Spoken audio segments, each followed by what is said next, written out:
में कर्म बंधन से मुक्ति पाने का कोई रास्ता हो तो बता दीजिएगा। यदि आप मुझे कह रहे हो कि मैं मोह माया में फंस रहा हूं तो आप ही बता दीजिए कर्म बंधन से मुक्ति कैसे करेंगे।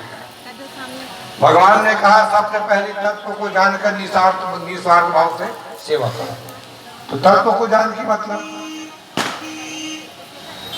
अर्जुन ने पूछा मतलब तत्व का मतलब क्या? बोले महाराज तत्व का मतलब ये है कि जो व्यक्ति बुराई कर रहा है उसको करने दो, जो पाप कर रहा है उसको करने दो, और पाप करने वाले के फैसले की तुम तैयारी करो निस्वार्थ भाव से। सबसे मार्मिक प्रसंग भक्तों, यदि आज हम चोरी कर रहे हैं, हम यदि चोर हैं, तो हमें सुधारने के लिए जो व्यक्ति जो दंडित करेगा वो हमारे से ज्यादा भाग्यशाली माना जाएगा। भले हम उनको कुछ भी कहें, हम उनको असभ्य भी कहेंगे, पर भी उसको स्वीकृत करके कार्य करना है, तब वो तत्व की कामना पूर्ण कर पाए। और तत्व ज्ञान का अनुभव, तत्व ज्ञान का अनुभव मतलब भक्तों कहीं न कहीं से आपको ये ध्यान रखना पड़ेगा कि संयम और धैर्यता है क्या चीज। जीवन में जिस दिन आप संयम और धैर्यता को समझ जाओगे, मान के चलो आपकी मुक्ति का मार्ग निश्चित है। मैं थोड़ा सा आपका ध्यान चाहूं कि महाभारत में धैर्यता किसके पास थी। यहाँ तो सभी योद्धा वैसे नजर आए लड़ाई करने वाले, और मैं आपका ध्यान आकर्षित करूं, धैर्यता वहां पर दुर्योधन के पास थी। दुर्योधन जानता यदि मैं धैर्यता से बाहर आऊंगा तो बस कुछ समय लगेगा, कौरव पांडव युद्ध और बढ़ जाएगा। जिस समय अश्वत्थामा ने द्रौपदी के 5 पुत्रों की मृत्यु किया ना, तो दुर्योधन ने एक बात कही थी कि अश्वत्थामा मेरी दुश्मनी अर्जुन भीम के साथ थी और तूने हमारे कुल का नाश कर दिया। विचार करो, दुर्योधन जानता था कि मेरी दुश्मनी मेरे भाई से है, और भाई के चक्कर में तुम भतीजे को मार दोगे मतलब कुल का सर्वनाश निश्चित है। तो धैर्य रखा था ना, उसके बाद धैर्य था। दुर्योधन जानता था कि मेरी धैर्यता मेरे पास है, भले हम भाई भाई की लड़ाई हो जाए और इसके बीच में बच्चों को हम नहीं लाएंगे। पर वो तो भाई के युद्ध में जाकर बच्चों को काट पाए। तो आज हम थोड़ा सा विचार करें संसार पे कि परमात्मा को पाने के लिए जीवन में दुख और सुख का अनुभव भी बड़ा जरूरी है। आज किसी के पास गरीबी होती है तो किसी के पास अमीरी होती है, किसी के पास धन होता है, किसी के पास धन नहीं होता है, किसी के पास राजमहल होता है, किसी के पास झोपड़ी होती है। और मैं ध्यान चाहूं भक्तों, ये राजमहल झोपड़ी ये सब इससे मतलब नहीं है। ध्यान ये रखो कि कितना समय तुम्हें परिवार में शांति से मिलता है, ये महत्वपूर्ण है। मेरा विचार कहता है झोपड़ी में रहने वाला बंगले से रहने वाले से ज्यादा खुश है। झोपड़ी में रहने वाला बंगले में रहने वाले से ज्यादा खुश है, क्योंकि झोपड़ी वाले को किसी की चिंता नहीं रहती और बंगले वाले को नौकर चाकर की चिंता बनी रहती है। नौकर चाकर की चिंता बनी रहती है, और झोपड़ी वाले को कोई चिंता नहीं। मिल गया भोजन तो भोजन कर लो, नहीं मिले तो पानी पी के 4 पहर रात को बिता लो, जीवन कटेगा। ये सबसे मार्मिक प्रसंग है। आज परमात्मा ने बताया किसी भी साधन में अंतःकरण को समानता बनाकर आपको चलना है, किसी भी साधन। और समानता कैसे बनेगा भक्तों? तो हम थोड़ा सा प्रवेश के में ध्यान आता है। यदि आप कोई भी सत्कर्म कर रहे हो, कोई भी कर्म आप कर रहे हो, तो आप मान के चलो भगवान को कहो कि भगवान आपने जो कहा और मैंने कर दिया। सर्वश्रेष्ठ भी संसार में कोई है ना भक्तों, वो भगवान। वो अच्छा भी करेगा तो हमारे लिए, और बुरा भी होगा तो हमारे लिए। यदि भगवान हमें कहीं जाने से रोक रहे हैं मतलब वहां पर हमारी बुराई है, हमारा नुकसान है। भगवान यदि हमें अच्छी जगह भेज रहे हैं तो हमारा कल्याण है। कभी कभी आपने देखा है, जिसे कई जन कहते घरो भाई बिलई है रास्ता काट देते महाराज तो शुभ नहीं हुआ कुछ, पर भी है नहीं मानता। आजकल बिलई है रास्ता काटी नहीं, अच्छा अच्छा उनके घरों शुभ हो जाती है। हमारा सोच बदलना पड़ेगा। मैं तो ध्यान चाहूंगा भक्तों, बिल्ली को आप उंगली उठा के कह रहे हो ये रास्ता काटेगा तो अशुभ और शुभ की बात करो। वही बिल्ली तुम्हारे घर में रहते हैं, चूहा से तुम्हारी रक्षा करते हैं, वो कितना बार तुम्हारा रास्ता काटता होगा? कभी विचार किया? आपने किया ही नहीं। वो तो बेचारा चूहा को डर बैठा है कि बिल्ली की रास्ता काटने की बात नहीं, वो मुझे देख लेगा तो मेरी मृत्यु निश्चित है, वो मुझे देख लेगा तो मेरी मृत्यु निश्चित है।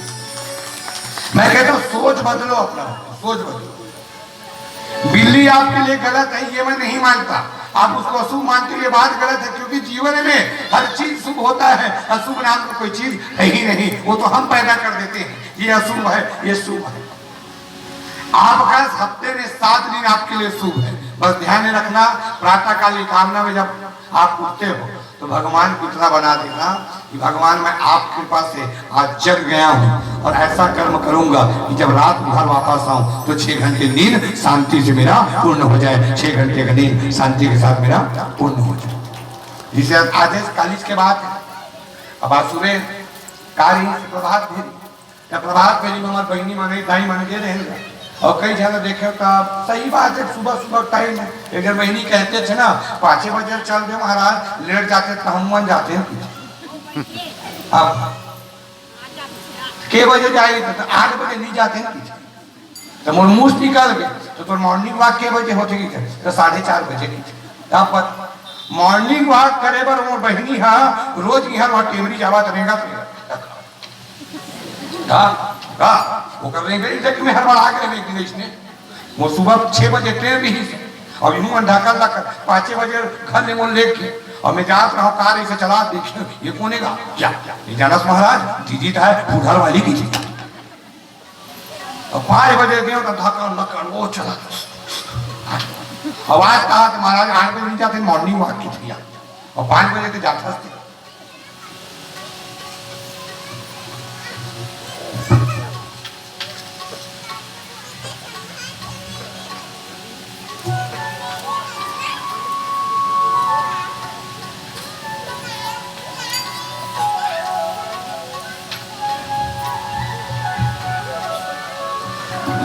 हमारे बड़े भैया श्री परम सत्य हमारे भाई शिवराज रेड्डी जी की ओर से भगवान के चरणारविंद में 5 से 1 रुपया अर्पण हुआ।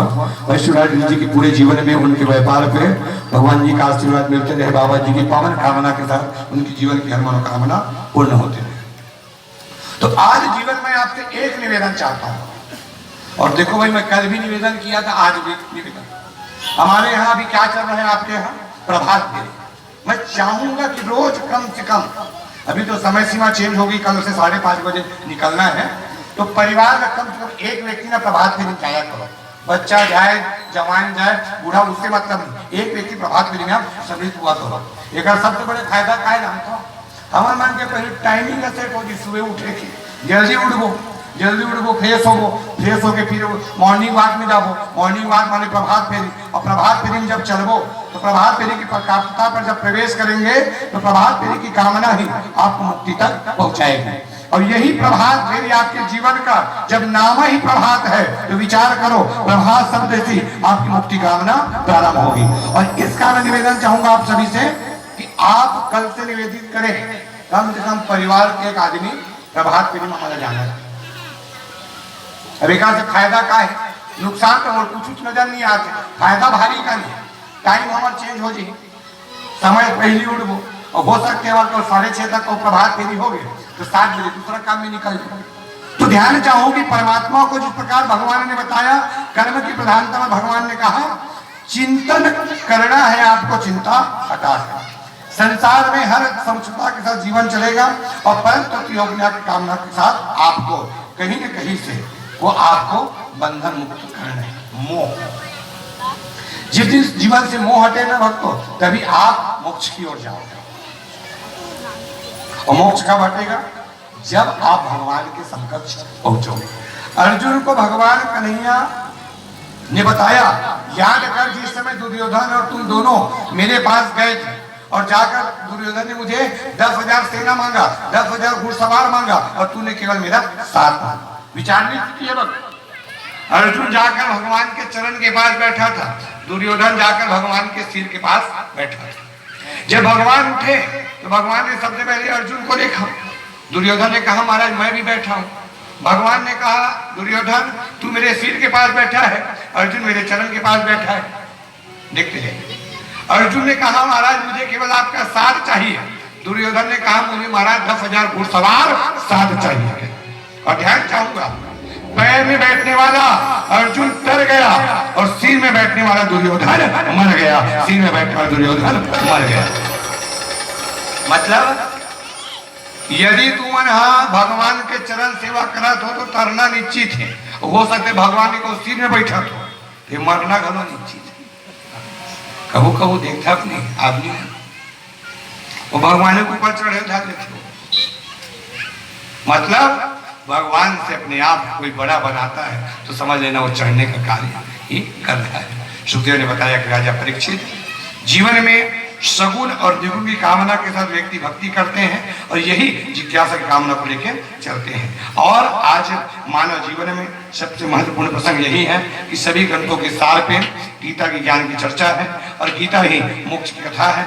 और गीता ज्ञान आपको यहाँ तक बताता है कि जिस दिन आप गीता की प्रकाशता को लेकर चलते हैं भगवान कहीं न कहीं से आपकी मुक्ति मार्ग प्रारंभ करते हैं। और गीता ही है जो आपके जीवन में मोह वासना को हटाएगा। गीता के बिना कुछ नहीं ना। गीता मतलब वही सात्विक। गीता ने बताया क्षेत्र और क्षेत्रज्ञ, गीता ने बताया अधिकार और अधिकारी। जैसे क्षेत्र और क्षेत्रज्ञ को हम पहले समझे, क्षेत्र माने कुंडल, बहुत बड़ा है क्षेत्र कुंडल का। और क्षेत्रज्ञ किसको बनाया गया? चंडी मंदिर का